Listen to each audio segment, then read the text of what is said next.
What's up guys? It's Eric, Lila, Tank and Clay here today. And we're going to be doing a matte white reverse banner install on our newly acquired GT350R shop car. These will be available, are available by the time this video is released. We just wanted to do a quick install because they're not super easy to install, not like a regular vinyl sticker. It takes a little bit more work, kind of like installing tint. At least that's what I think you do to install tint. I have never installed tint, but I have installed something like this, and I helped Clay through it last week, so we'll do it on our car today. Get to it!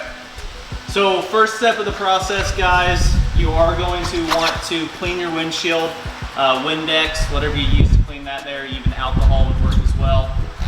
Alright, so first part, we basically measured the center of the Verus engineering. It's about 20 inches, so we went 10 inches from one side or the other. I put an arrow so that it's like idiot proof. That's the center, not that, that's the center.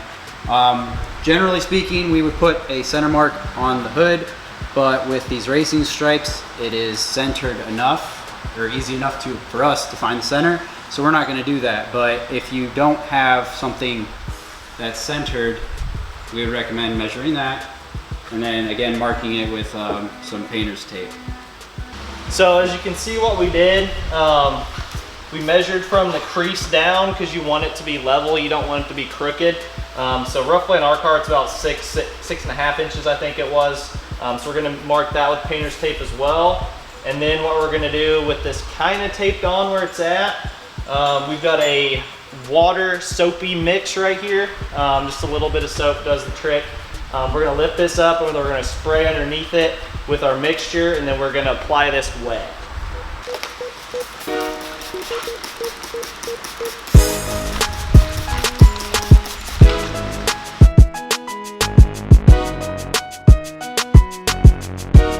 Then once you got it placed, so we don't want it to be moving back and forth again, what we're going to do, I'm going to actually use a little bit more painter's tape and tape this to the car, because this is eventually going to get cut off with a razor blade. So what we've got to do now is use actually a vinyl squeegee, or a sticker squeegee is actually going to do a lot better than what we're going to use. We're going to use a credit card here today, or a couple credit cards, and we want to try to get as much of this water out from underneath as possible. And then you're going to want this probably to sit 24 to 48 hours. It will dry, but basically installing it this way is going to keep air bubbles from underneath there, and it's easy to slide back and forth if you don't have your measurements exactly correct.